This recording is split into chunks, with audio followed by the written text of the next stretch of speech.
Bueno, buen día. Gracias, Martín. Es un gusto estar acá. Agradecerle especialmente a la gente de APRESID que me invitó, a Martín Marcetti, el coordinador de la red REM, quien luego de una charla que tuvimos juntos en una charla técnica, me pidió que trajera la visión que tenemos en diferentes ámbitos técnicos de la problemática de la aplicación, tecnología de aplicación. En ese contexto yo preparé algunas ideas y algunas propuestas y una visión tal vez un poco diferente a lo que normalmente se está viendo en tecnología de aplicación. Bueno, ¿quién soy? ¿Qué hago? ¿Dónde estoy? Ese soy yo, Diego Oliva, coordinador técnico de la Federación de Cámaras Argentinas Agroaéreas, de la Cámara de Aeroaplicadores de Buenos Aires y referente técnico del Ministerio de Agroindustria en tecnología de aplicación desde hace muchos años. Nosotros empezamos a ver una serie de problemáticas hace unos años en la tecnología de aplicación y las eficiencias de la aplicación vinculadas a que no se tenía una visión integral del proceso. Eso nos llevó a analizarlo desde otro punto de vista y entendimos que la aplicación agrícola debe ser entendida como un sistema de protección. Un sistema de protección que está directamente influenciado por factores o criterios biológicos de la aplicación, que ahora vamos a ver un poco cada uno de ellos. Esto, en pocas palabras, es conocer el objetivo, identificar y conocer el objetivo. Criterios químicos de la aplicación, criterios físicos y criterios ambientales que condicionan cada uno de los tres anteriores. Lo que vemos es, y como lo vuelvo a marcar y a reforzar, un sistema, como sistema algo complejo y dinámico. Trabajamos en un ambiente biológico, un ambiente que es completamente diferente, un lote a otro, una maleza a otra, una problemática a otra. Reforzamos este criterio principalmente para erradicar el paradigma de las soluciones únicas. Las soluciones de un solo tipo de calibración o de un solo tipo de problemática que sea suficiente y que alcance para resolver toda la problemática que tenemos en el control de malezas. Lo que vamos viendo es criterios biológicos, conocer el objetivo y vamos a detallar uno a uno qué pensamos que puede ser lo que está sucediendo. Criterios químicos, cómo se conforma el caldo. La aplicación agrícola son caldos de aplicación con determinadas características desde lo químico. Criterios físicos, ¿qué tipo de gota? No puede haber un solo tipo de gota porque, como dije anteriormente, estamos sumergidos en una dinámica, en un sistema biológico, en la aplicación agrícola. Y los criterios ambientales, ¿qué estabilidad tienen las gotas que producimos? Estabilidad en términos de estabilidad atmosférica. Y vamos a hablar, si el tiempo lo permitiera, en los diferentes criterios de estabilidad que tienen las gotas que se producen para la aplicación agrícola, tanto terrestre como aérea. En pocas palabras, empezamos a ver que empezamos a tener serios escapes y grandes problemas en la eficiencia de aplicación.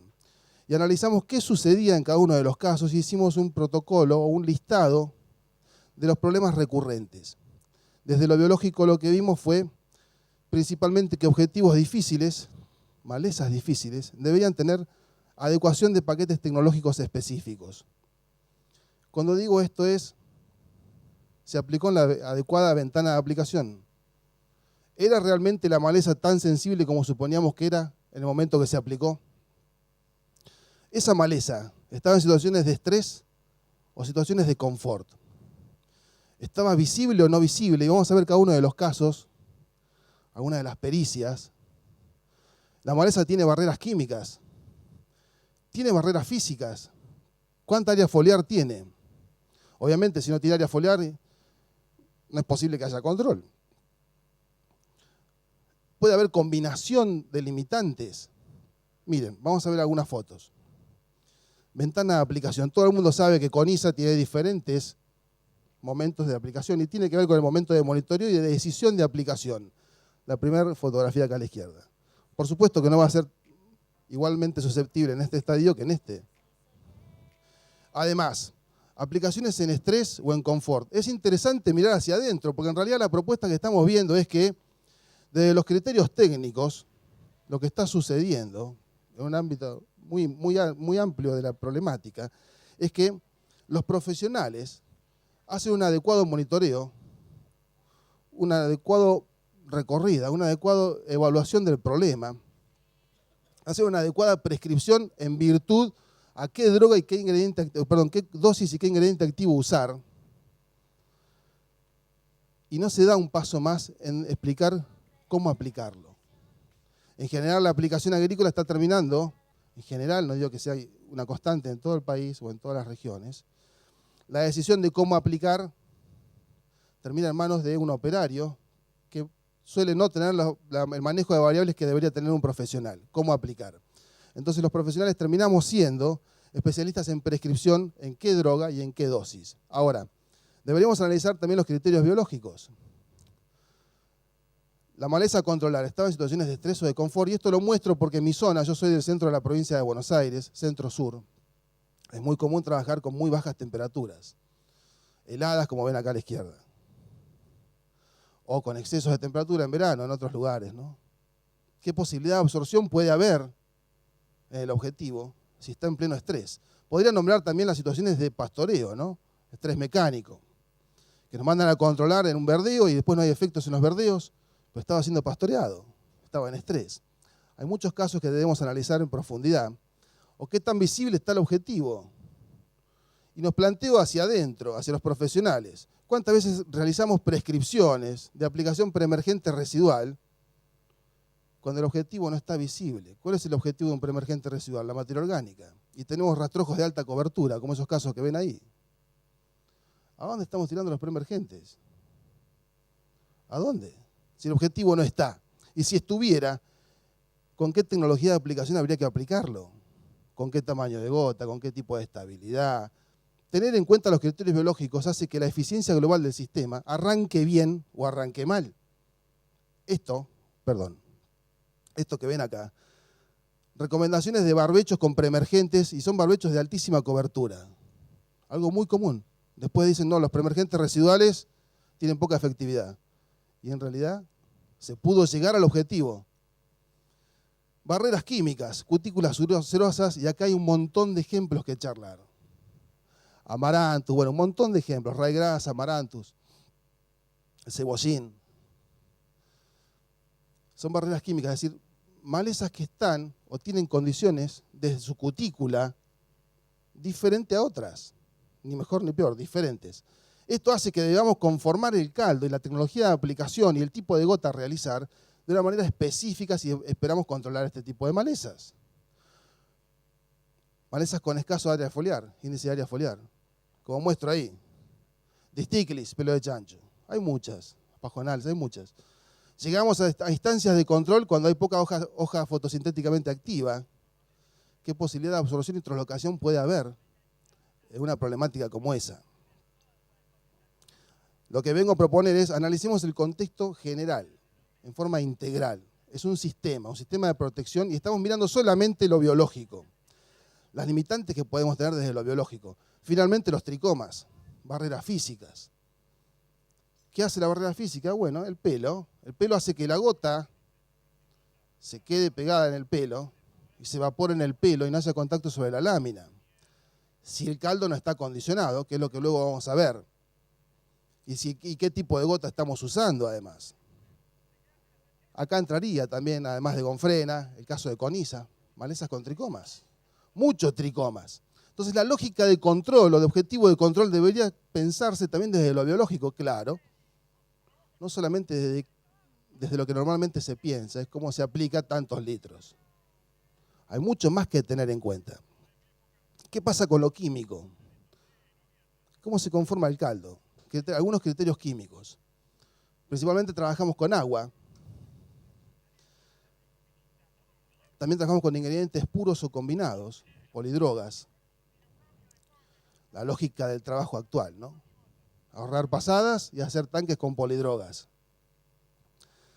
Hay mucho por hablar respecto de la química. ¿Qué sucede con los aditivos y qué efecto tiene la concentración del caldo? Vamos a ver parcialmente algunos de ellos. ¿Qué sucede con el agua? Bueno, tiene algunas propiedades. La tensión superficial que impacta directamente sobre la dinámica de las gotas. ¿Qué va a suceder con esas gotas? ¿Qué tanta fuerza de atracción tiene una molécula del caldo una contra otra? Y eso incide sobre la dinámica del caldo. Además, ¿qué tipo de reacción estamos haciendo en el caldo? Tipo de emulsión, estables o inestables. Está vinculado a la calidad, al pH, y a la dureza. ¿Qué hacen los aditivos de polarización que los nombré al principio? Bueno, los aditivos están para mejorar algunas condiciones, tanto químicas como meteorológicas. Desde lo químico, bueno, tensioactivos que actúan sobre la tensión superficial. Y sería el caso de una adecuación de una tecnología de aplicación para una maleza con tricomas. Porque la forma de superar la barrera física, el pelo, es con un tensioactivo. No hay otra. Tensioactivo. ¿Por qué? Porque la gota, al tener baja tensión superficial, al tocar el tricoma, se rompe y toca la lámina. No se queda pegada en el pelo y se evapora en el pelo. Adherentes penetrantes, bueno, hay diferentes clases. Algunos más agresivos, otros menos agresivos. Tiene que ver con que las cutículas son hidro y liposolubles. Antiespumantes, acidificantes, secuestrantes y emulsionantes. Mejoran las limitantes químicas del caldo. Entonces lo que les estoy mostrando es sumas de eficiencias o ineficiencias. Arranqué por lo biológico, hice una pasada muy rápida. Ahora estoy tocando muy rápidamente algunos criterios químicos de la aplicación de cómo conformamos los caldos. Las limitantes meteorológicas y bueno, antiderivantes tienen algún efecto sobre las gotas, que luego lo vamos a ver. Antievaporantes. Habla en forma directa de qué estabilidad tienen estas gotas. Estabilidad es cuánto de lo que sale llega. ¿Cuánto de lo que sale? Llega, en términos meteorológicos. Se llama tasa de recupero. Gelificantes. Esto hace que tengamos diferentes criterios desde lo biológico, lo químico, y ahora vamos a ver un poco de calibración, un poco de dinámica de gotas. ¿Qué sucede con las gotas?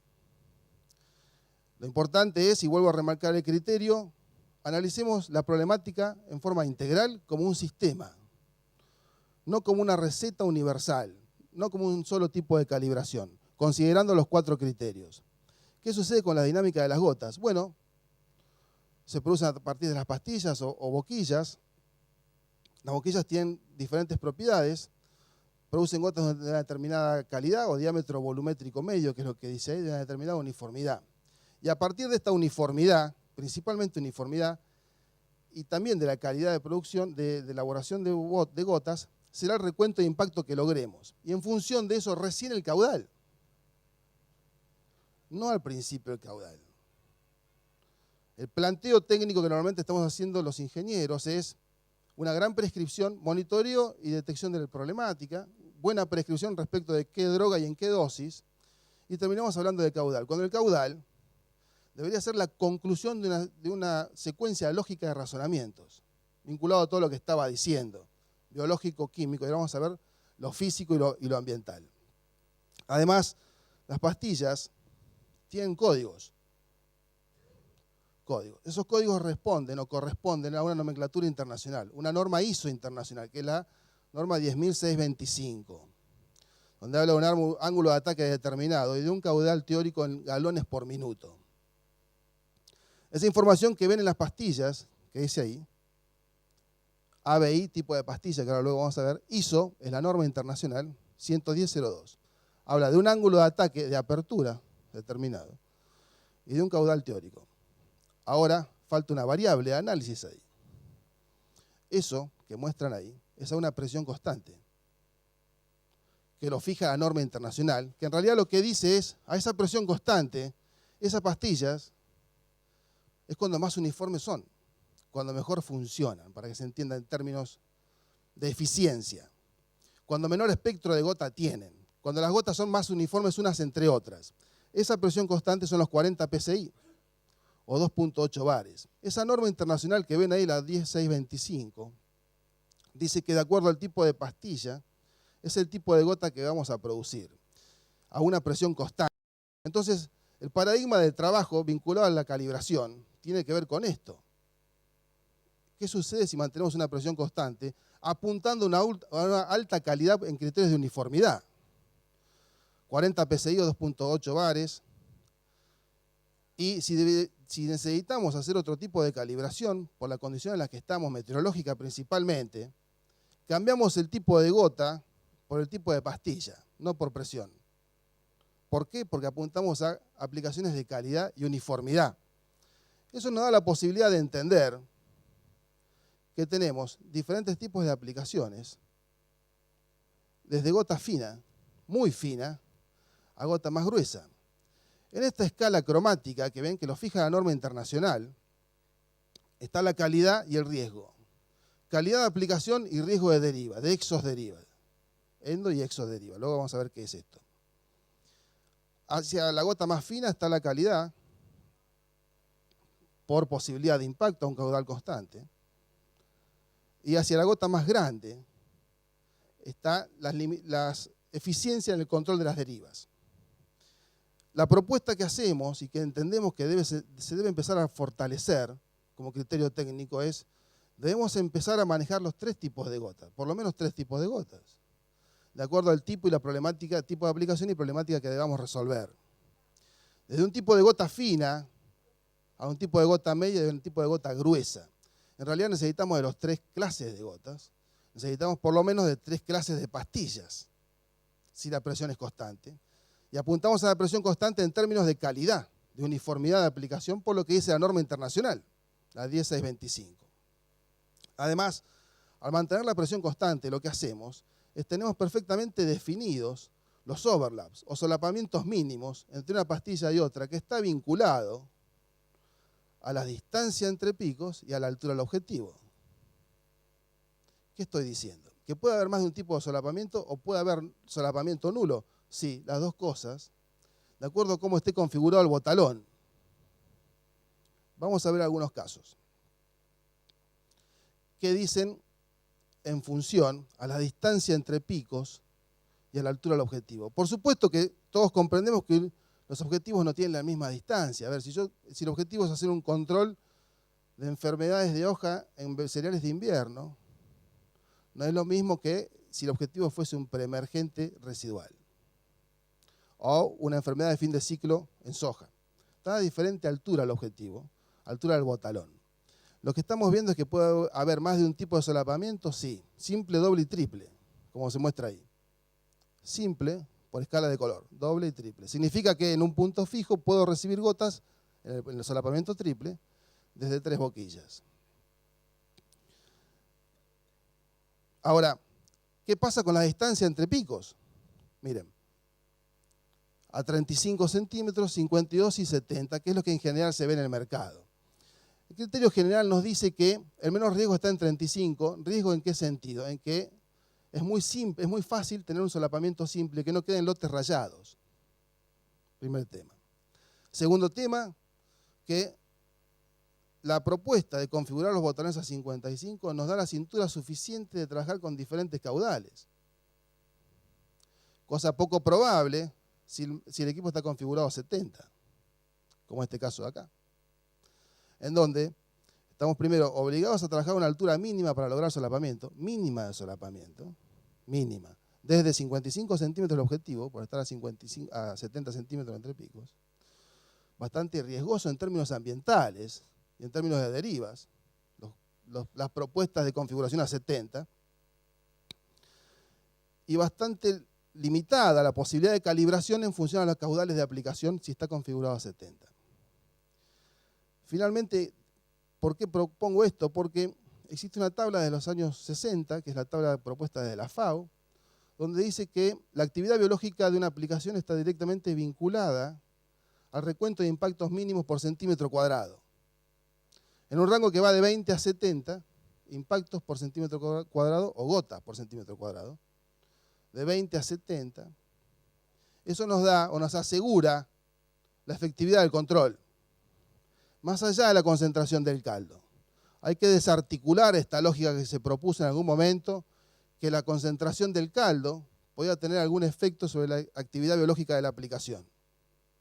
Eso es otro planteo que tiene que ver con la ley de Fick, en donde habla de la tasa de difusión a través de una membrana semipermeable. ¿Qué tan rápido entra por estar más concentrado?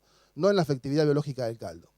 La efectividad biológica del caldo está directamente vinculada a este recuento, 20-70, 20-70, en donde los productos de contacto son los que más requerimientos tienen en términos de recuento de impactos, porque solo controla lo que toca, no se trasloca.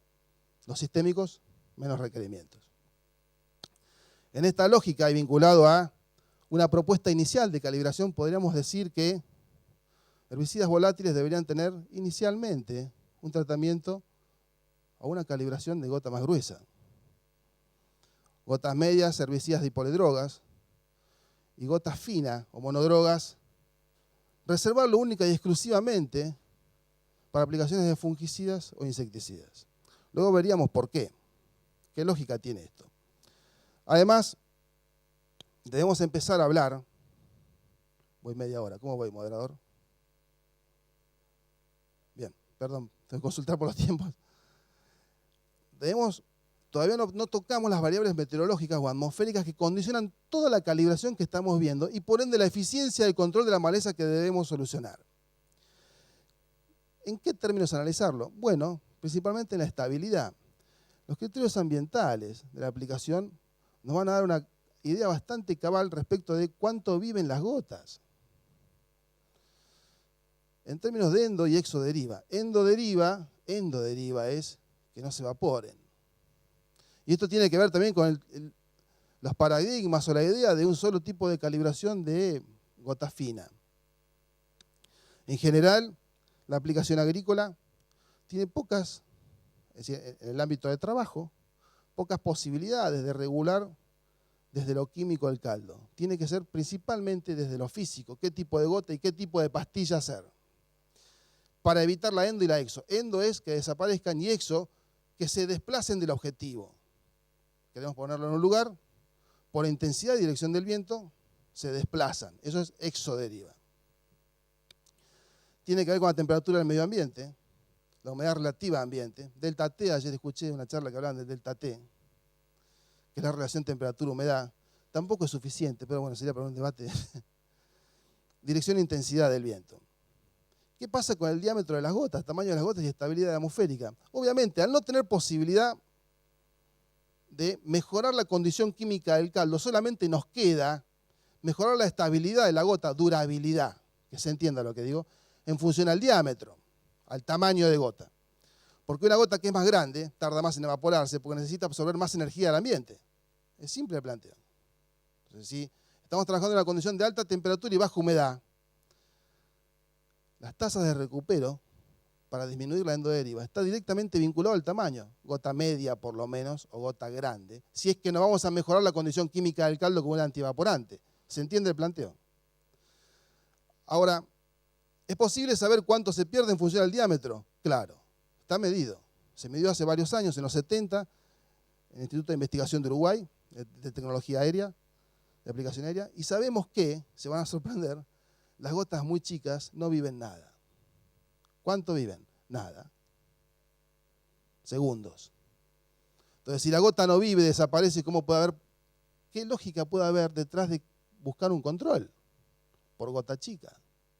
Entonces vemos ahí que gotas, calibraciones de gota fina o muy fina, desde 100 o 150 micrones, que tienen su espectro de gotas, muchas gotas de 50, viven 3 segundos. Nada. Encima las aplicaciones o calibraciones de gota fina deben quedar en suspensión primero. No tiene inercia propia como la aplicación aérea, que tiene su inercia. La aplicación terrestre debe quedar en suspensión y luego acomodarse dentro del canopeo, si fuese una aplicación de enfermedad de fin de ciclo. En términos de estabilidad atmosférica, la gota fina es muy riesgosa si no tiene un aditivo. ¿Por qué? Porque desaparece. Entonces las tasas de recupero se van al piso. Todo lo que se está produciendo no está llegando. Además, si a eso lo relacionamos con la tabla de la FAO, se vuelve a complejizar. Tabla de la FAO, rango de cantidad de impactos, 20 a 70. Estamos trabajando, un ejemplo sería trabajar con un insecticida de contacto en soja en cierre de surco. Tenemos que llegar con 70 impactos al tercio inferior. ¿Es gota fina? Sí, claro, es gota fina. Hay que llegar allá abajo, no se llega con gota grande abajo. El tema es cómo llegamos con 70 impactos abajo. ¿Qué representa esa calibración de 70 impactos en términos de volumen? Vamos a verlo. Además, ¿qué sucede con la humedad? Condiciones, te lo cambié, te lo vuelvo para atrás. No hay problema. ¿Cuánto viven las gotas? Y es bueno reforzarlo. Viven muy poco. Viven muy poco si el caldo no está condicionado desde lo químico. Entonces, la única posibilidad que le queda al profesional o al aplicador en su defecto es regular el tamaño de gota, no por presión, sino por tipo de pastilla. hacia una gota media o más grande. ¿Sigo? Humedad relativa y riesgo de deriva. Miren qué sucede. Endoderiva, por supuesto, y está vinculado al delta T, cuánto tarda en desaparecer, si la humedad es muy baja. Habría que aditivar, y claro, por menos de 50, pero la explicación es esta, desaparecen las gotas. Te lo habrán escuchado más de una vez, que los puntos críticos de humedad relativa están cerca del 50 y 60%. Tiene que ver con el diámetro de gota y cuánto tardan en desaparecer, si no está aditivada la gota. Ahora, ¿qué sucede en el otro extremo? Vamos al NEA del país, alta humedad relativa y alta temperatura. El delta T es muy bajo. Lo que sucede es que la gota no se evapora nunca. Es al revés el planteo. Habría que volver a un planteo de calibración o tratamiento de calibración de esa gota más grande o volver a aditivar por riesgo de exoderiva, de que se vaya, de que se corra del objetivo. Finalmente, ¿cuánto se corre? Bueno, analicemos un monovector. ¿Qué es monovector? Estamos aplicando, produciendo gotas a una determinada altura de diferentes diámetros medios con un viento cruzado a 90 grados. Digo monovector porque en la aplicación agrícola no es real este ensayo. La aplicación agrícola por lo menos tiene dos vectores. Velocidad de avance más viento. Que se pueden complementar o restar, pero son dos vectores. Velocidad de avance más viento. Entonces, si analizamos en términos de un monovector, fíjense que una gota fina vuelve a ser muy peligrosa. Media y fina. ¿Por qué? Porque se desplaza realmente mucho si no desapareciera. Como dice ahí. 25 metros como mínimo, 100 micrones. Definición del caudal de aplicación. Es la suma de todo. Y por eso decía yo, la necesidad de construir una idea de calibración desde la óptica de un sistema de protección, en donde debemos considerar cómo es el objetivo, lo biológico, y en qué estado está. Cómo es la química con la que disponemos, cómo está la química, en qué condición está el caldo, qué condición de acidez tiene el caldo, porque desde la química hay mucho más para hablar de lo que yo mostré acá. Desde qué tipo de calibración o tipo de gota podemos hacer en función a dónde queremos llegar y qué tan estables van a ser esas gotas. Cuántas de las que se produzcan van a llegar. Entonces, eso hace que los volúmenes de aplicación tengan que ver principalmente con la técnica del tarjeteo. Tirar tarjetas. Primero, definir todas las variables anteriores, biológico, químico, físico, y para lo ambiental, tirar tarjetas y ver qué recuento tenemos, qué recuento mínimo, si está en sintonía con lo que dice la FAO desde el año 60 respecto de actividad biológica del caldo, cantidad de impactos. Esto hace que, si nosotros proponemos criterios de alta calidad de aplicación, sosteniendo los 40 PSI constantes, lo que vamos a hacer es que las pastillas que son antideriva sean antideriva. Primer tema. Sean efectivamente antideriva. Que no tengan gotas satélite por sacarlas del rango de presión. Ahora, ¿tiene calidad de aplicación? Absolutamente no. ¿Cómo se aplican? En forma estratégica. Se debe preparar para calibrarse, si hay riesgo de exoderiva, la calibración en forma estratégica, no todo el lote, en la doble cabecera o en la zona sensible. Luego, bajar y reconfigurar hacia una gota media. Este sería el planteo técnico inicial. ¿Por qué? Porque si una gota media, si el caudal es constante y la presión es constante, logramos mejor calidad de aplicación y mayor posibilidad de contacto, por ende de control. Entonces, todo esto hace que, si buscamos objetivos de calidad, finalmente control de malezas, que es por el motivo por el que estoy acá, debemos apuntar a una presión constante, a un recuento de impactos mínimos, a que las pastillas que son antideriva funcionen efectivamente como antideriva y las pastillas que son de baja deriva o de alta calidad funcionen efectivamente como lo que son, siempre y cuando la condición meteorológica lo permita. Esto hace que debamos trabajar en términos de alta calidad desde caudales medios con gota fina para lograr objetivos de alto rendimiento. Lo que están viendo no dice nada y dice todo. No encontré un gaucho para poner ahí, pido disculpas. Encontré solamente un tipo con traje o un técnico. En realidad, la conclusión es la siguiente. ¿Por qué muestro esto? No esperemos diferentes resultados si seguimos haciendo lo mismo en términos de calibración de equipos. Entendamos que cada situación tiene su problemática en sí, que es diferente al resto. Entendamos que las alternativas de calibración deben estar hechas por un profesional, no por un idóneo práctico que tiene muchas hectáreas en el lomo y poco manejo de variables. Lo que estoy diciendo es gente que está siempre arriba de las máquinas, pero que puede manejar menos variables que un técnico o un ingeniero o un especialista del tema. Entendamos que no puede haber una solución única en términos de calibración y resolución de problemas, porque si no lo que estamos haciendo son periodos de adaptación y tolerancia de las malezas, que es lo que está sucediendo y lo que todos estamos combatiendo. Con el tiempo, por sostenernos y ajustarnos exclusivamente a un solo tipo de calibración, estamos dejando de lado mucha eficiencia y estamos generando procesos de adaptación y tolerancia. Muchas gracias.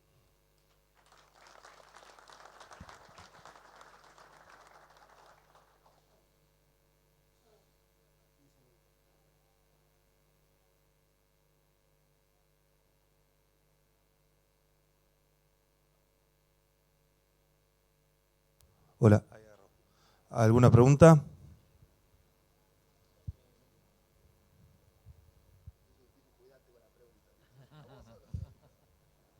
No, ¿qué se recomienda hacer en el caldo o con el tipo de gotas cuando hay rocío?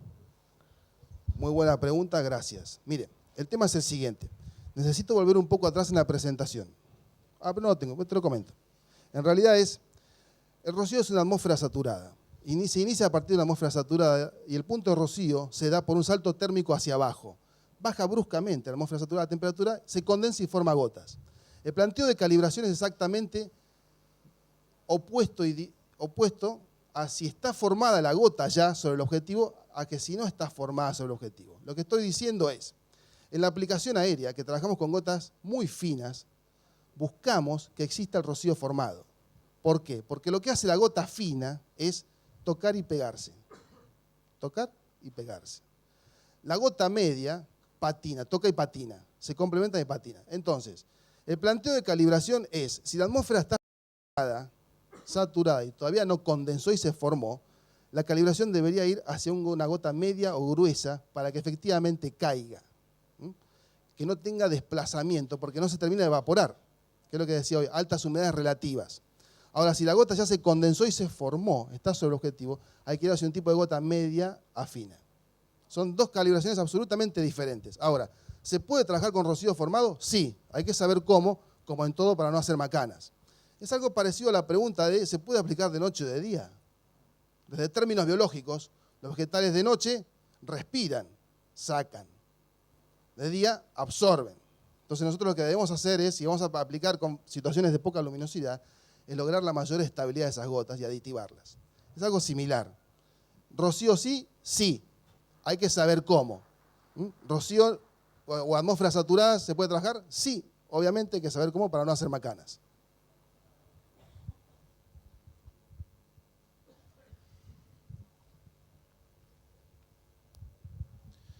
Vos planteaste que hay posibilidad de mejorar la eficiencia con una buena calibración en cada caso. ¿Hay algún trabajo o alguna medida de en cuánto se puede mejorar la eficiencia de aplicación? Gracias por la pregunta. Sí, hay varios, no uno, hay varios. Acá hay algunos especialistas también, hay varios. En realidad lo que estamos viendo es que, sorprendentemente desde términos químicos voy a hablar, solamente desde términos químicos, es posible ajustar las dosis para lograr el mismo resultado de control. Y esto habla puntualmente de cuánto se mejoró la calidad de aplicación. Hablo en términos químicos para que sea mensurable. Si nosotros tenemos el caldo con máxima actividad biológica, con un pH determinado, porque estamos buscando bases ácidas, bueno, lo que fuese, actividad biológica del caldo, y aplicamos en la ventana de aplicación adecuada para esa maleza, con los aditivos adecuados para esa maleza, supongamos el caso de tricoma, con frena o con ISA, en la ventana, calidad de aplicación y tipo de gota, es posible toquetear hacia abajo las dosis de recomendación porque la eficiencia está mucho más arriba en términos de calidad de aplicación. ¿Te respondí? Gracias.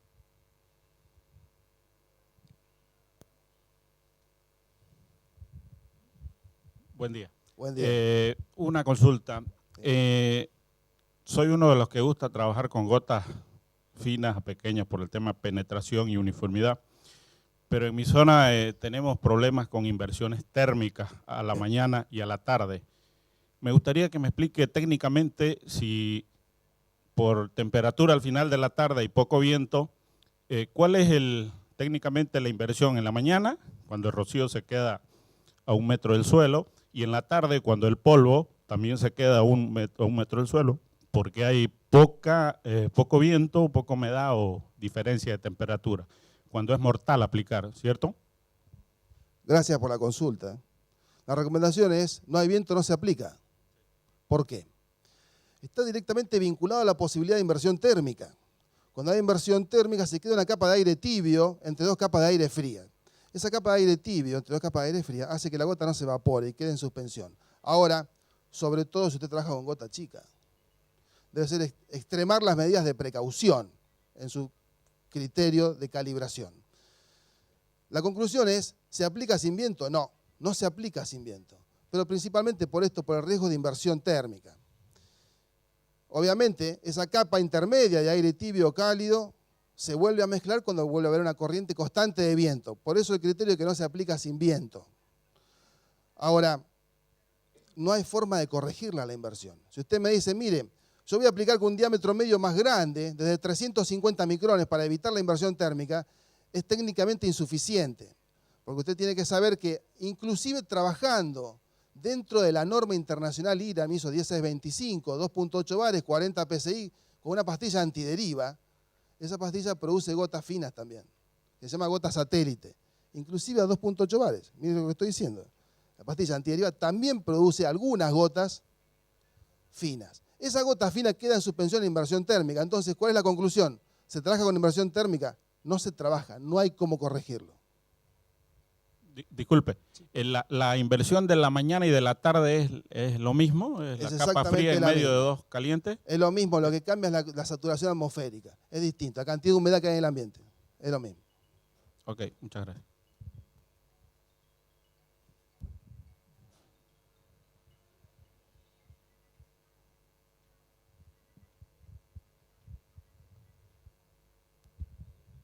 Buen día. Quería Buen día. preguntarte si tienen ensayos en donde aterricen estos conceptos, ensayos con control de la plaga, y si están publicados para poder leerlos.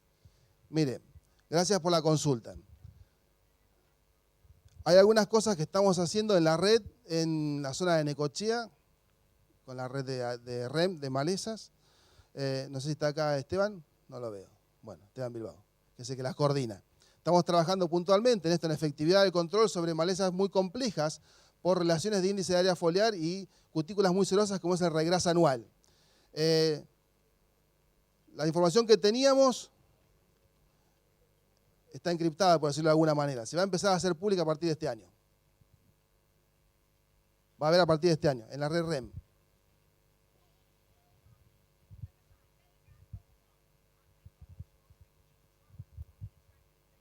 Bueno. ¿Le respondí? Gracias. ¿Rubén? Ah, sí. ¿Cómo le va? Hay un referente técnico allá. ¿Cómo le vamos a hacer? No lo veo bien. Bueno, si no hay ninguna otra pregunta, le agradecemos a Diego. Muchas gracias. No, muchas gracias a ustedes.